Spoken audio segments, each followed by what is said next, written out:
जय बोलो देवादिदेव खजराट श्री भगवान महावीर स्वामी की अहिंसा परमो धर्म की। परम पूज्य आचार्य गुरुवर श्री विद्यासागर जी महाराज की। परम पूज्य मुनि श्री 108 प्रमाण सागर जी महाराज की। पूज्य मुनि श्री 108 निर्भीक सागर जी महाराज की। बोलो परम पूज्य मुनि श्री 108 संधान सागर जी महाराज की। बोलो समस्त मुनि संघ की। हमारे जीवन को दुखी करने वाले कारणों में तीसरा कारण है आसक्ति। आसक्ति हमें रुलाती है। हम अपने अंतर मन में झांक कर देखें तो पाएंगे चीज़ें हमें परेशान नहीं करती, चीज़ों के साथ जुड़ी हुई आसक्ति हमें बुरी तरह उलझा के रखती है। और ये आसक्ति व्यक्ति से भी होती है, वस्तुओं से भी होती है। आज 4 प्रकार की आसक्ति की बात आप सबसे करूँगा। ऐसे मुझे 4 बातें करनी है। आसक्ति, अनासक्ति, अत्यासक्ति और विरक्ति की। ये 4 भूमिकाएं हैं और इन चारों भूमिकाओं पर हमें चर्चा करनी है। शुरुआत आसक्ति से करता हूँ। आसक्ति यानी किसी भी व्यक्ति, वस्तु, परिस्थिति के प्रति अंदर का गाढ़ जुड़ाव, लगाव। ये आसक्ति धन की भी होती है, ये आसक्ति विषयों की भी होती है, ये आसक्ति परिवार परिजनों की भी हो सकती है, और ये आसक्ति हमारे शरीर के प्रति भी हो सकती है। देहासक्ति, धनासक्ति, भोगासक्ति और परिजनासक्ति, ये चारों प्रकार की आसक्ति हमें रुलाती है। सबसे ज़्यादा अगर हमारे मन में आसक्ति होती है तो हमारे शरीर के प्रति होती है, देहासक्ति होती है। और ये देहासक्ति निज पर के देह के आकर्षण में उलझा हुआ मनुष्य अनेक प्रकार के अनर्थों को भी कर डालता है। आप अपने शरीर के प्रति आसक्ति रखते हुए अपने अंतर्मन को टटोल करके देखिए कितने परेशान और कितने दुखी होते हैं। अपने शरीर के प्रति सतर्क रहना, शारीरिक स्वास्थ्य के प्रति सचेष्ट रहना, जागरूक रहना अच्छी बात है, लेकिन दिन भर शरीर में ही उलझे रहना कतई अच्छी बात नहीं होती। लेकिन आजकल देखने में ये आता है कि उम्र दराज लोग भी अपने शरीर के प्रति उमड़े हुए आकर्षण में इस तरह उलझे रहते हैं कि उन्हें देह जगत से परे किसी आत्म जगत का बोध ही नहीं होता। संत कहते हैं सच्चे अर्थों में अपने जीवन को आध्यात्मिक क्षेत्र में लेकर के चलना चाहते हो तो देह के तल से ऊपर उठकर चेतना के स्तर पर जीने के आदी और अभ्यासी बनो। शरीर एक साधन है, पर इसे ही सर्वस्व मानना कतई उचित नहीं है।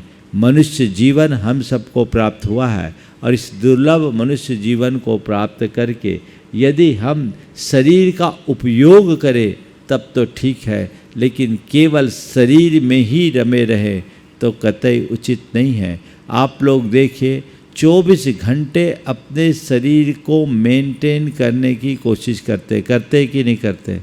उसके बाद भी क्या ये मेंटेन होता है? होता है? बोलो। शरीर की शब्द शास्त्र के अनुसार व्याख्या ऐसी की गई, सीरियंते इति शरीरानी, जो सड़े उसका नाम शरीर। दूसरी तरफ से कहा गया शरीरम व्याधि मंदिरम, शरीर बीमारी का घर है। तो इस शरीर का अपना स्वभाव है, शरीर अपने स्वभाव को कभी नहीं छोड़ता, लेकिन फिर भी व्यक्ति अपने शरीर के पीछे रात दिन लगा रहता है। तो महाराज क्या करे? शरीर का ख्याल नहीं करे? मैं कहता हूँ शरीर का ख्याल करो, लेकिन शरीर के ही ख्याल में मत रहो। जिसका ये शरीर है उसका भी ध्यान रखो। आप शरीर में 24 घंटे रमे हो, आत्मा में उसका कोई अता पता है? जब तक ये भेद विज्ञान नहीं होता, शरीर और आत्मा का, आत्मा की पहचान नहीं होती, जीवन की वास्तविकता का ज्ञान नहीं होता, देह का आकर्षण नहीं मिटता, तब तक जीवन का कल्याण नहीं हो सकता। तो शरीर के साथ रहो पर केवल शरीर में मत रहो, शरीर के साथ जियो पर केवल शरीर के लिए मत जियो। शरीर के साथ जीना, शरीर का उपयोग करना, नर भव के कल्याण का, नर भव से उत्थान का साधन बनाना है, और केवल शरीर के लिए जीना, शरीर की आसक्ति में ही जीना, अपने इस जीवन को बर्बाद कर देना।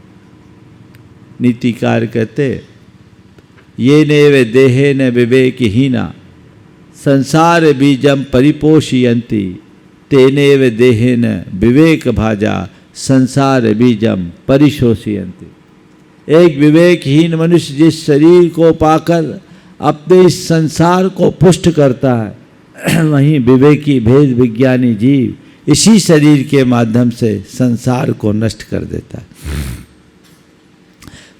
इस भाव सागर से पार उतरने के लिए शरीर ही माध्यम है, तो संसार में डुबाने वाला भी ये शरीर है। जिसने इसका उपयोग किया वो तर गया, और जिसने इसका उपभोग किया वो मर गया। शरीर के प्रति जागरूक रहना, अपने शारीरिक स्वास्थ्य को संभाल कर रखना अच्छी बात है, लेकिन शारीरिक स्वास्थ्य भी अपने आत्म स्वास्थ्य के लिए होना चाहिए। अपनी आत्मा की तरफ दृष्टि रखते हुए जब व्यक्ति अपने शरीर को मेंटेन करता है तो उसमें कोई हर्ज नहीं, लेकिन आत्मा को ओझल करके केवल शरीर में ही रमा रहता है तो उसका कुछ लाभ नहीं। आप क्या कर रहे हैं? 24 घंटे अपने शरीर को अप टू डेट बनाए रखने वाले लोग भी एक दिन आउट ऑफ डेट होते कि नहीं होते? काल सबको आउट ऑफ डेट कर देता है, एक दिन सब कुछ विनष्ट हो जाने वाला है। इसलिए संत कहते हैं देहाकर्षण को कम करे, और ये देहाकर्षण तब कम होगा जब हम शरीर की वास्तविकता को ध्यान में रखेंगे। मोक्ष मार्ग में आगे बढ़ने के लिए 3 से वैराग्य रखने की बात कही गई, संसार, शरीर और भोग। संसार की वास्तविकता को समझो, शरीर की वास्तविकता को समझो, भोगों की वास्तविकता को समझो, आसक्ति मिटेगी, अपने आप मिटेगी, फिर आसक्ति बचेगी नहीं। लेकिन जब तक हम वास्तविकता को नहीं समझते, हमारा चित्त उसी में रमा रहता है, और उसमें रमे रहने वाला मनुष्य पूरे जीवन दुखी रहता है। देखिए, शरीर की आसक्ति मनुष्य को कहाँ से कहाँ पहुँचा देती। एक व्यक्ति जो खूबसूरत था, बड़ा खूबसूरत था, 48-49 साल की उम्र में उसके चेहरे पर हल्की सी झुर्री आई। एक झुर्री आने के कारण वो डिप्रेशन में आ गया। मेरा देह सौंदर्य खत्म हो गया, अब मेरा क्या होगा? डीप डिप्रेशन में आया, ट्रीटमेंट कराया गया, उसको मरने की इच्छा हो गई। अब तो मुझे जीना ही नहीं, मुझे मरना है, मुझे मरना है, मुझे मरना है। हालत ये हो गई कि उसके एक बेटे ने अपनी इंजीनियरिंग की पढ़ाई छोड़कर उसके साथ छाया की तरह रहना शुरू कर दिया। वो टॉयलेट में भी जाता तो उसको अंदर से बंद नहीं करने देते, क्योंकि उसके मन में एक ही भाव, मुझे मरना है, मुझे मरना है, मुझे मरना, अब नहीं जीना, नहीं जीना, मेरा शरीर खराब हो गया। और आखिरकार एक दिन मौका पाकर कहीं से सल्फास की गोली खाकर उस आदमी ने अपनी आत्महत्या ही कर ली। ये क्या है? अत्यासक्ति। काश उसके मन में विवेक होता और इस शरीर की भंगुरता को पहचान कर वैराग्य का पथ अंगीकार किया होता तो अपनी आत्मा का उद्धार कर लिया होता। हमने पुराणों में सुना है शरद कुमार चक्रवर्ती का शरीर कामदेव की तरह बहुत सुंदर था, लेकिन जैसे उसे पता लगा कि मेरे शरीर में कोढ़ हो गया, उसने एक पल में वैराग्य जगाया और सब राजपाट वैभव का व्यामोह त्याग कर दिगंबरत्व को धारण किया और अपनी आत्मा का उद्धार कर लिया। रास्ता कौन सा सही? देह की चिंता में अपना जीवन घुट घुट कर जीने में, अथवा इस शरीर की अशुचिता और नश्वरता को जानकर परमार्थ में लगने में। हम लोग क्या करते हैं?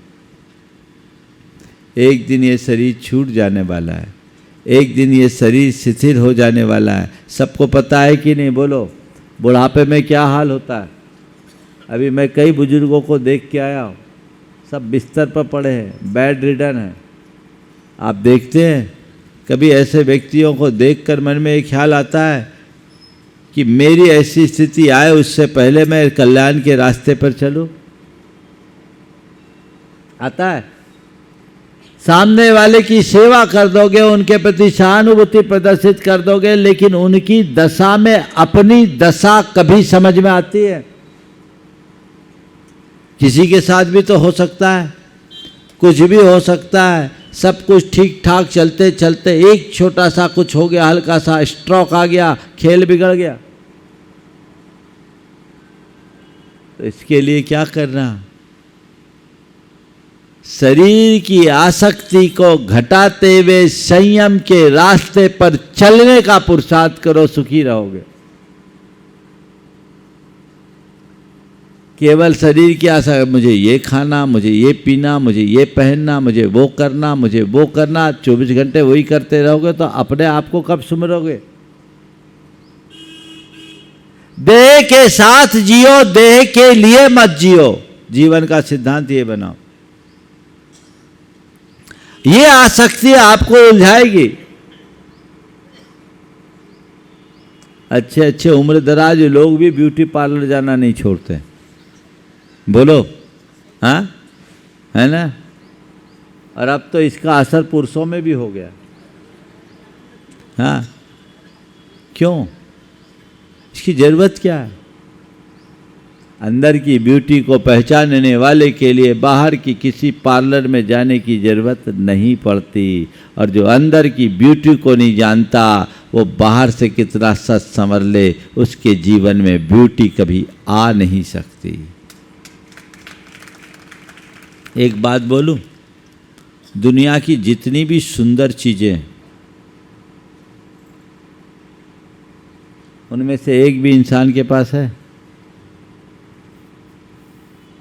बोलो। सौंदर्य की बात करते हैं हम, जब कभी भी सुंदरता की बात करते, सुंदरता की उपमा देते, किसको देते? हमें प्रकृति सुंदर लगती है, प्राणी सुंदर लगते हैं, लगते हैं ना? देखो, आपको देखते हैं, आपको हिरण की आंखें अच्छी लगती है, मृग नयना बोलते हैं, चांद सा मुखड़ा बोलते हैं, हंस सी चाल बोलते हैं, हाँ, गज गामिनी बोलते हैं। क्या हो गया? अपने पास कुछ भी है एक भी उपमान देने के लायक कि ये मनुष्य जैसा है? हाँ? और जिसको आप सुंदर कहते हैं, और तो और भिंडी जैसी उंगलियां, कहते हैं ना, नाम ही लेडी फिंगर। एक भी चीज। और फिर ये बताओ, जिन चीजों को आप सुंदर देखते, मोर देखते ही मन आकर्षित होता है, कोई ब्यूटी पार्लर में गया क्या? बोलो, उसे कोई कॉस्मेटिक लगाया है क्या? दरअसल ये मनुष्य के मन की विकृति है कि उसने अपने आप को सजाने संवारने के नाम पर और ढेर सारा विकार जोड़ दिया। नैसर्गिक सौंदर्य के आगे संसार का कोई सौंदर्य नहीं, वस्तुतः सौंदर्य निसर्ग में ही है। तत्वबोध नहीं होने के कारण रात दिन उसमें लगे रहते हैं। मैं आपसे ये नहीं कहता कि आप शरीर को मेंटेन मत करो, शरीर को आप क्या, हम लोग मेंटेन करते हैं। लेकिन अंतर यह है हम अपने शरीर को साधना के लिए मेंटेन करते हैं और आप बस मेंटेन करने के लिए मेंटेन करते हैं। जिसके लिए शरीर मिला है वो हमें ध्यान में रखना चाहिए। गुरुदेव कहते हैं ये शरीर तपस्या के लिए, किसके लिए? यह तन पाए महातप कीजे, या में सार यही है, राचन योग स्वरूप नया को, बिरचन योग सही। सत्य को समझो। मुझे अच्छा शरीर मिला है तो मैं उसका अच्छा उपयोग करूं। मेरे अंदर सत्व है, मेरे अंदर शक्ति है, मेरे अंदर सामर्थ्य है, तो क्यों ना मैं उसे व्रत संयम तप त्याग के मार्ग में लगाकर अपनी आत्मा का उत्थान कर दूं। कल मैं अगर निस्सत्व हो जाऊंगा तो चाह करके भी कुछ नहीं कर पाऊंगा। बोलो, अभी आप लोगों से कोई भी कुछ कहे तो प्राय यही कहते हैं कि अभी तो बड़ी उम्र कहाँ है, फिर देखेंगे, है ना। अभी हमारी उम्र नहीं है, फिर देखेंगे। और जो उम्र पा गए उनसे पूछो तो कहेंगे अब हमारी उम्र कहाँ बची। यही कहते हैं ना। बूढ़ों से बोलो तो बोलते हैं उम्र कहाँ बची, और जवानों से पूछो तो कहते हैं अभी उम्र कहाँ है। तो करेंगे कब? अभी कर लो, अभी ही तुम्हारी उम्र है।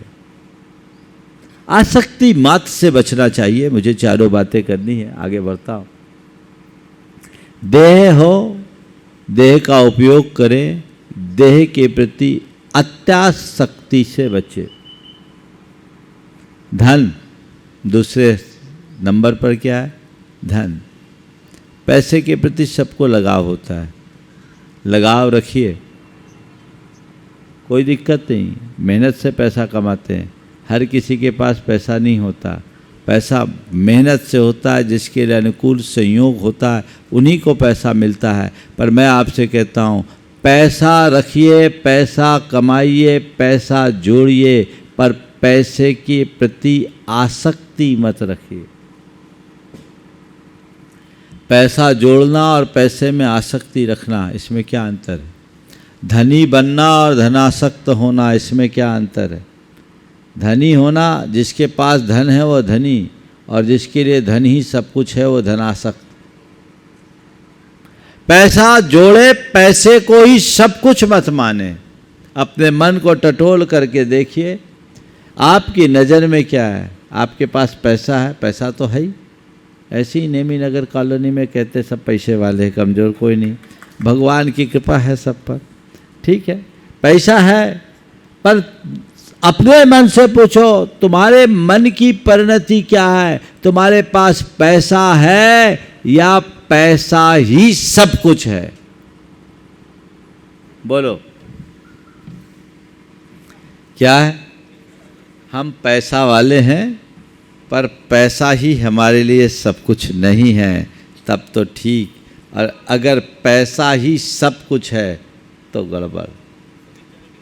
हाँ, हम तो अपना पूछे ना, दूसरों को क्यों देख रहे? बोला महाराज हम भी रूप बदलते रहते, आपके सामने तो आपकी भाषा में बोलते हैं और बाहर जाने के बाद तो नहीं। धनाढ्य होना और धनांध होना, दोनों में अंतर। धनाढ्य वो है जिसके पास विपुल धन है, और धनांध वो है जो धन के पीछे अत्यधिक आसक्त है, जिसके हृदय में धन के प्रति बड़ा अभिमान और प्रगाढ़ आसक्ति। आप धनाढ्य बनो, धनांध नहीं। अगर धन होने के साथ उदार हृदय है तो आप धनाढ्य हैं, और धन होने के साथ मन में कृपणता और कंजूसी है तो आप धनासक्त हैं, धनांध है। धन का अभिमान है तो आप धनांध है। धनांधता दुखदाई है, धनासक्ति हमारा पतन करती है। धनाढ्य होना बुरा नहीं। बड़े बड़े सेठ साहूकार हुए, नगर सेठ हुए, वो बहुत धनाढ्य रहे, लेकिन जितना उनके पास धन रहा उतनी ही हृदय में उदारता रही। उनने धन का सदव्यय किया है। केवल संग्रह नहीं। तो धन के प्रति आसक्ति नहीं होनी चाहिए। बहुत सारे लोग हैं जिनके लिए कहावत आ जाती, चमड़ी जाए पर दमड़ी न जाए, है ना। वो उचित नहीं है। ऐसी धनासक्ति से अपने आप को बचा के रखना चाहिए। मेरे लिए पैसा ही सर्वस्व नहीं होना चाहिए। आजकल क्या होता है, पैसों के पीछे लोग क्या नहीं कर देते, सब करते हैं। और कईयों की आसक्ति तो मरते दम तक नहीं जाती। कईयों की आसक्ति मरते दम तक नहीं जाती, कब्र में पांव लटके तो भी ऐसे ही होते। कई ऐसे कंजूस होते हैं, उनकी हालत कैसे होती है। कंजूस बाप को मरता देखकर बेटे ने बुलवा लिया 2 गुना बड़ा कफन। कंजूस बाप को मरता देखकर बेटे ने बुलवा लिया 2 गुना बड़ा कफन। देखते ही सेठ गुर्राया, अभी मरा नहीं था। देखते ही सेठ गुर्राया, कहा बेटा क्यों करता है फिजूल खर्ची, ठीक नहीं है तेरी मर्जी। बेटा ठीक नहीं है तेरी मर्जी, क्यों करता है फिजूल खर्ची। बेटे ने, कंजूस बाप को मरता देखकर बेटे ने बुलवा लिया 2 गुना बड़ा कफन। सोचा मेरे पिता ने ढंग से न कुछ खाया न पिया, कम से कम मैं ओढ़ा तो सकूंगा 2 गुना कफन। सोचा पिता ने ठीक से न खाया न पिया, कम से कम मैं ओढ़ा तो सकूंगा 2 गुना बड़ा कफन। देखते ही बाप जी चिल्लाए, कहा बेटा ठीक नहीं है तेरी मर्जी, क्यों करता है फिजूल खर्ची। कपड़ा आखिर कपड़ा है, बेकार नहीं जाएगा। कपड़ा आखिर कपड़ा है, बेकार नहीं जाएगा। आधा मुझे उड़ा दे, आधा तेरे काम आ जाएगा। अब क्या कहेंगे ऐसे को। है एक आध नमूने मिल जाएंगे, हर जगह हर संस्करण उपलब्ध होता है। पर ये देखो मेरे भीतर ये परिणति तो नहीं है। जितनी तत्परता से आप धन जोड़ते हो, उतनी ही उदारता से धन लगाना सीखिए, नहीं तो आपके लिए वो कहीं की नहीं रहने देंगे। और जिन लोगों के पैसे के पीछे प्रगाढ़ आसक्ति होती है, उनके सारे संबंध भी बिगड़ जाते हैं। से अपने आप को बचा करके रखने का प्रयास करना चाहिए। और आजकल मैंने देखा है तीसरे नंबर की आसक्ति बढ़ गई, पैसे से ज़्यादा है भोगासक्ति। पुराने लोगों में पैसों की आसक्ति होती थी, अब भोगों की आसक्ति बढ़ गई। आज की नई पीढ़ी में अब पैसे के प्रति ज़्यादा लगाव नहीं हो। अब तो उनके पास सब कुछ है, मोबाइल पास में, एक क्लिक में ऑर्डर करना और चीज़ों का अंबार लगाना, है ना। चीज़ों के प्रति आसक्ति है। एक बार एक बहन जी ने कहा, महाराज जी हमारी जो बहू आई ना, हर हफ्ता कोई ना कोई ऑनलाइन आइटम आता है। और महाराज आइटम आता है, अब घर तो घर है, कितना ही बड़ा करो, इतना अंबार लग गया है कि रखने की जगह नहीं। बोला एक दिन मैंने उससे कहा, अब उसका एक बच्चा, आज इस बच्चे के लिए ये चीज़ लाना, आज इसके लिए ये चीज़ लाना, आज इसके लिए ये चीज़ लाना। कोई भी महाराज जी यूट्यूब में ऐड देखते रहती है और बस फट से ऑर्डर करती है। कोई कमी तो कुछ है नहीं, पर सब आज महाराज इन लोगों के पास सेविंग नहीं रहती, फूंकते हैं। हो रहा है कि नहीं हो रहा है बोलो। और जगह नहीं, और हमने बड़ा किसी को दे दो, क्यों दे दें, देना भी नहीं, यूज भी नहीं आना, अंबार लगाते जाना। ये क्या है, ये सब पागलपन है जो घर की व्यवस्थाओं को भी बिगाड़ती है और मन की अवस्था को भी बिगाड़ती है, हमें अंदर से दुखी करते। आवश्यकता और उपयोगिता को समझे बिना जब मनुष्य के हृदय में आसक्ति हावी होती है तो इसी तरह की अंधी दौड़ना शुरू कर देते हैं, जिसमें जिंदगी भर दौड़ते रहते, पहुंचते कहीं नहीं। ये आसक्ति है, चीज़ों के प्रति आसक्ति, विषयों के प्रति आसक्ति। अब क्या है, अच्छा पहनना, अच्छा खाना, अच्छे गाड़ी चाहिए, अच्छे कपड़े चाहिए, सब कुछ ब्रांडेड और नित्य नूतन, वो भी स्टेटस के नाम पर भी बहुत सारी चीज़ें होने लगी। ये क्या है? ये तुम्हारे अंदर की आसक्ति की ही तो अभिव्यक्ति है। पुराने लोगों में और आज की पीढ़ी में बड़ा अंतर है। पुराने लोग मोटा खाते थे, मोटा पहनते थे, और आजकल स्थितियाँ बिल्कुल उलट है। पुराने लोगों में हम देखें कम कमाते थे, ज़्यादा बचाते थे। आज ज़्यादा कमाते हैं पर सब गंवा देते हैं, बचाने का तो काम ही नहीं। सब कोई तो लोन पर है, बोलो है कि नहीं है? हाँ, सब चीज़ लोन पे है। एक आदमी को थोड़ी कार्डियक प्रॉब्लम थी, डॉक्टर के पास गया, डॉक्टर को दिखाने, वो डॉक्टर ने बोला भैया थोड़ा लोन पे चला करो, थोड़ा लोन पे टहला करो। उसने कहा डॉक्टर साहब मेरा पूरा परिवार ही लोन पे चलता है। कर्जा लेके घी पीने की आदत हो गई ना। बाहर से तो व्यक्ति सब कुछ दिख रहा है, लेकिन अंदर की स्थिति भगवान ही जानते हैं। तो ये स्थितियाँ ठीक नहीं हैं। भोगों की आसक्ति में भी व्यक्ति बहुत बर्बाद होता है। ना आपके खाने पीने पर संयम है, ना इंद्रिय विषयों पर संयम है। जिस तरह की प्रवृत्तियाँ आजकल बढ़ रही है वह बहुत ही सोचनीय है। आजकल सबकी ज़िंदगी उल्टी हो रही है। नाइट लाइफ सबकी कैसी है बोलो? आज की नई यंग जनरेशन की स्थिति कैसी होते जा रही है बोलो? जो जिस तरह की जीवन शैली को लोग अपना रहे हैं, अब तो बड़े छोटे शहरों का भी भेद खत्म हो गया और बड़े और छोटे परिवारों का भी भेद खत्म हो गया। अब मध्यम वर्गीय परिवारों में भी इस तरह की कुप्रवृत्तियां हावी हो रही है जो पूरे जीवन को तहस नहस कर रही है। और ये सब क्यों हो रहा है?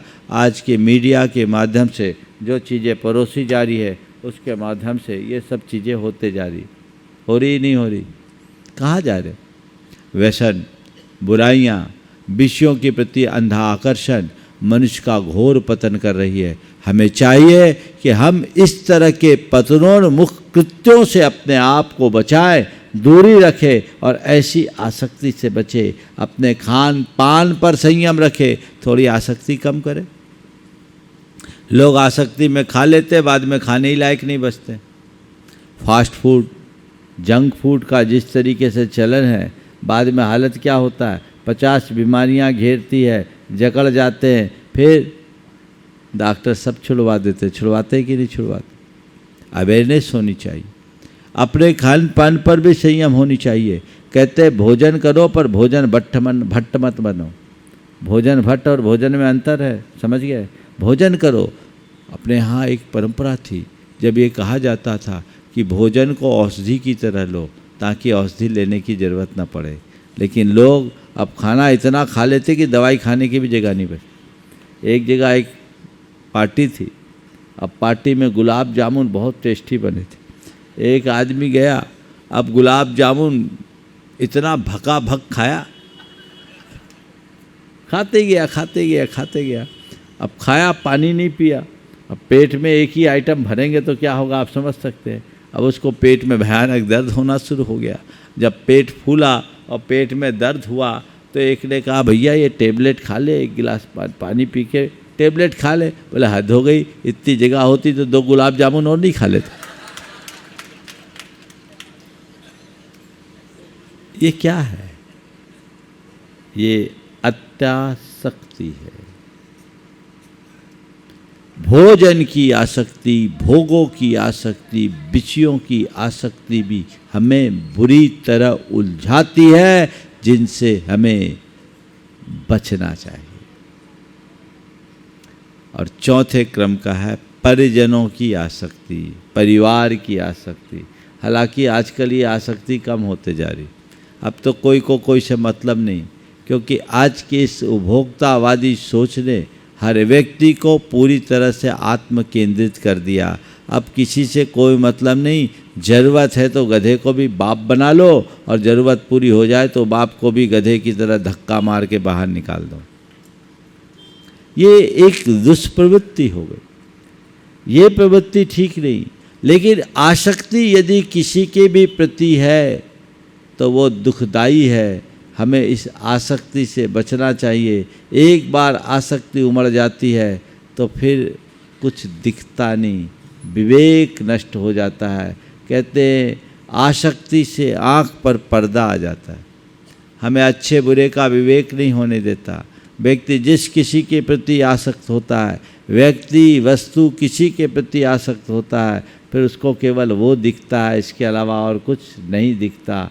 जब तक अंदर की आँख नहीं खुलती तब तक उसके जीवन की दिशा नहीं बदलती और उसके पीछे व्यक्ति अपना सर्वस्व नष्ट कर देता है। एक बार आसक्ति में उलझा तो उलझा। आसक्ति शब्द ही यही है। आसक्ति का मतलब है जो आ सकती है जा नहीं सकती, उसका मतलब आसक्ति।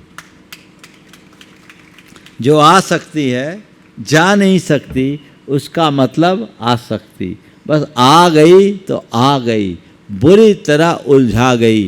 ये जीवन की कहानी है। इन चारों प्रकार की आसक्ति से अपने आप को बचाने का भरपूर प्रयत्न करना चाहिए। इनके प्रति हमें अंतर में जागरूकता रखनी चाहिए, तब हम अपने जीवन को सुखी बना सकेंगे। तो ये तो पहली बात है आसक्ति की। अब दूसरी बात है अनासक्ति की, जो सबसे अंत की बात। किसी से कोई आसक्ति नहीं, किसी से कोई लगाव नहीं। आसक्ति से लक्ष्य अनासक्ति की ओर बढ़ना है। अनासक्ति का एक अलग आनंद होता है, लेकिन उसकी बात करूँ उससे पूर्व बीच की दो बातें, अत्यासक्ति और विरक्ति। अत्यासक्ति बहुत हानिकारक। थोड़ा बहुत लगाव होना चलेगा, लेकिन अत्यासक्ति कतई उचित नहीं। एक व्यक्ति ने जगुआर कार खरीदी। जगुआर कार खरीदी। अब कार, आप जितनी महंगी कार तो लगाव तो उस पर होना स्वाभाविक है, लेकिन कब जब वही सीमा का उल्लंघन कर देता है तो बड़ा गड़बड़ होता है। उस व्यक्ति ने देखा उसका 6 साल का बच्चा कार में कुछ कर रहा था। उसे दूर से ऐसा लगा कि कार में खरोंच लगा रहा है। कार में खरोंच लगा रहा है। उसे देखते ही उसे जोर से गुस्सा आया। खरोंच कार में नहीं, उसकी छाती में लगी और उठा करके एक पत्थर उठाया और उसकी उंगली में दे मारा। हाथ पर पत्थर मार दिया, उंगली फट गई, खून निकला। लेकिन तब उसकी आंखें फटी रह गई कि उसने देखा उसका बेटा खरोंच नहीं लगा रहा था, उसके हाथ में मार्कर पेन था और उसमें लिखा था पापा आई लव यू। बेटा लिख रहा है पापा आई लव यू, क्योंकि इतनी अच्छी कार लेकर आए। वो अपना प्रेम प्रकट कर रहा है और बाप को ऐसा लग रहा है कि ये मेरे पाप कार में खरोंच लगा रहा है। अब वो अपना माथा पकड़ के रह गया कि हाय मैं कितना अंधा हो गया। एक छोटे से बच्चे ने क्या किया, इसे देखे बिना इस तरह का काम कर दिया। आसक्ति ऐसी ही चीज़ है जो हमारे विवेक को छिन्न भिन्न कर देती है, जो किसी वस्तु और परिस्थिति के विषय में सोचने का अवसर भी नहीं देती, अपने नज़रिए से देखने की बात करती। ये अत्यासक्ति है कि नहीं है, बोलो। अरे बेटे ने लिखा, अच्छी बात लिखी, कदाचित खरोंच भी ला दिया तो क्या फर्क पड़ गया।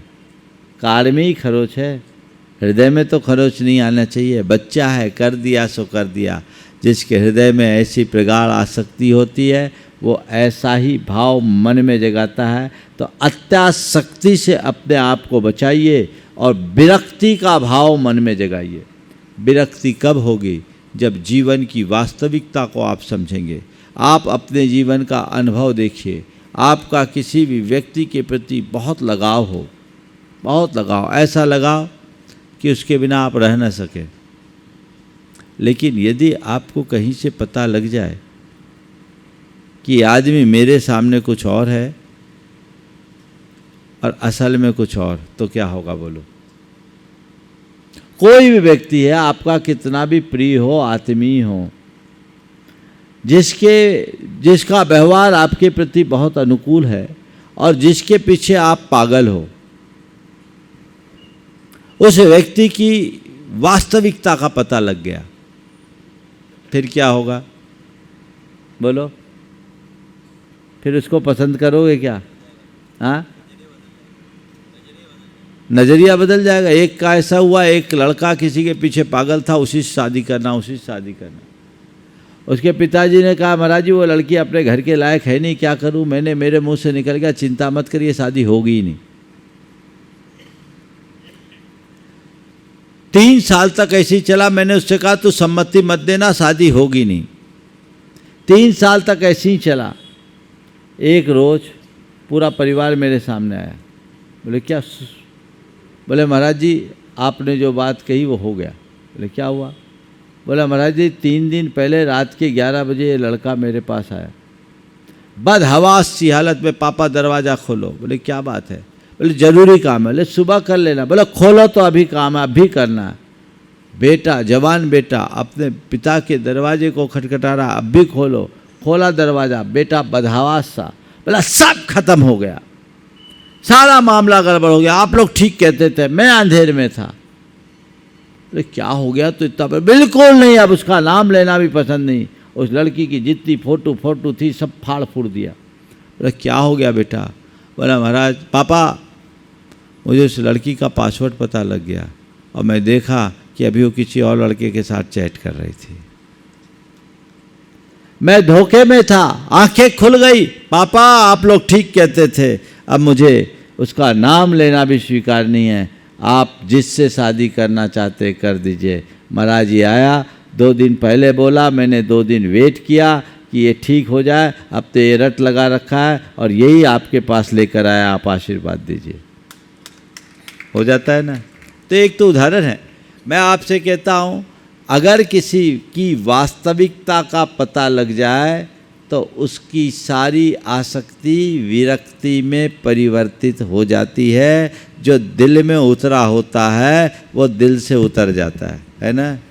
संत कहते हैं भैया ये जो है ना तुम्हारे सामने सब छलावा है, पर तुम्हें अभी वास्तविकता का पता नहीं, इसलिए अच्छा लग रहा है।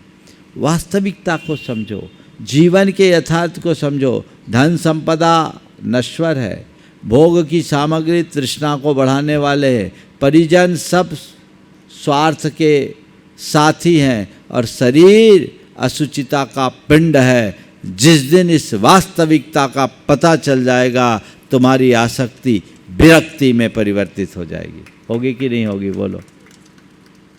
लेकिन आप छलावे को सत्य मानते हो, इसीलिए धोखा खाते हो। तो इस आसक्ति को विरक्ति में बदलिए और विरक्ति जब आए पूर्ण विरक्ति के साथ जियो तो जियो, कोई बात नहीं, लेकिन जब तक तुम बैरागी न बनो कम से कम अनासक्ति से जीने का अभ्यास तो करो। अर्थात इन सब के साथ रहते हुए भी इनमें ज़्यादा चिपको मत। ये मान करके चलो कि ये सब संयोग है, संयोग से मेरे पास हैं, मेरे नहीं हैं। मैं कौन हूँ, मेरा क्या है, इसको जो व्यक्ति जाने लेता उसके मन में चीज़ों के प्रति फिर प्रगाढ़ आसक्ति नहीं होती। वो आनंद के साथ जीता है, उन सब संयोगों का उपयोग करता है, उपभोग करता है, पर उनमें उलझता नहीं। हम उपयोग करें, उपभोग करें, अपने आप को उलझने से बचा ले, हमारे जीवन का काया पलट होगा। अनासक्ति से जिए। आसक्ति से जीने वाला उलझ जाता है, अनासक्ति से जीने वाला आनंद में जीता है। देखिए आसक्ति और अनासक्ति कैसी होती। गणेश प्रसाद जी वर्णी, उनकी धर्म माता चिरोंजाबाई थी। सोनागिर में पंच कल्याणक विधान कर रही, वर्णी जी साथ में। तभी मालूम पड़ा कि उनके घर में, बरुआ सागर पास में ही है सोनागिर के, रात में डकैती हो गई और चोरों ने पूरा घर खोद डाला। दरोगा ने खबर भेजी कि आए अपना बयान दे ताकि उसके आधार पर पड़ताल की जा सके, क्या जाए क्या न जाए। विधान चल रहा था। चिरंजाबाई तक ये सूचना पहुंची, बरनी जी साथ में थे। सब चला गया। आप आओ, आके बताओ ताकि पता लगा सके क्या क्या गया। चिरंजाबाई ने सुना और एक ही वाक्य कहा, जो मेरा है वो जा नहीं सकता और जो जाएगा वो मेरा हो नहीं सकता। जो मेरा है वो जा नहीं सकता और जो जाएगा वो मेरा हो नहीं सकता। अब ले गया सो ले गया, मैं पंच के लानक नहीं छोड़ूंगी। 2 दिन ये और रुक के पंच के लानक विधान पूरा करूंगी और मेरी ये प्रतिज्ञा है कि सब कुछ जाने के बाद जो बचेगा वही मेरे परिज्ञा परिमाण की सीमा है। अभी कुछ अता पता नहीं क्या बचा क्या नहीं बचा। मेरी ये प्रतिज्ञा है कि जो बचा होगा वही मेरे परिज्ञा परिमाण की सीमा है। वर्णी जी ने लिखा कि मुझे भी एक बार लगा कि ये क्या हो रहा है, लेकिन चिरंजाबाई महाधर्मात्मा थी, अनासक्ति के साथ जीने वाली, अपने पुण्य पाप पर भरोसा रखने वाली। पूरा विधान होने के उपरांत वो गए और वहाँ गए तो ऐसा संयोग बना कि चोरों ने पूरा घर खोद डाला, पर जहाँ असली माल था उधर नजर ही नहीं गया, सब सुरक्षित रह गया। सवाल चोरी जाने न जाने का नहीं है, सवाल चोरी की घटना के घट जाने के बाद भी उससे अप्रभावित रहने का। जिसके मन में ऐसी अनासक्ति होती है वो उलझते नहीं, और जो आसक्ति में जीते हैं वे कभी संभलते नहीं। अपने आप को देखिए कि मेरी भूमिका क्या है। रंग पल में उभार पल में उतार वाले तो नहीं हैं, थोड़ी थोड़ी बातों में विचलित हो जाने वाले तो नहीं हैं। अगर वस्तु के स्वरूप को ध्यान में रखोगे तो आपके हृदय में कभी आसक्ति हावी नहीं होगी। आप अनासक्ति के साथ जिएंगे, और जो अनासक्ति के साथ जीते हैं वह सब कुछ करने के बाद भी न करने जैसा हो जाते हैं। हमारे जीवन में ऐसी ही अनासक्ति का भाव बना रहे, ऐसा सत्प्रयास आप सब करते रहे। समय आप सबका हो गया है, यहीं पर विराम। बोलिए परम पूज्य आचार्य गुरुवर श्री विद्यासागर जी महाराज।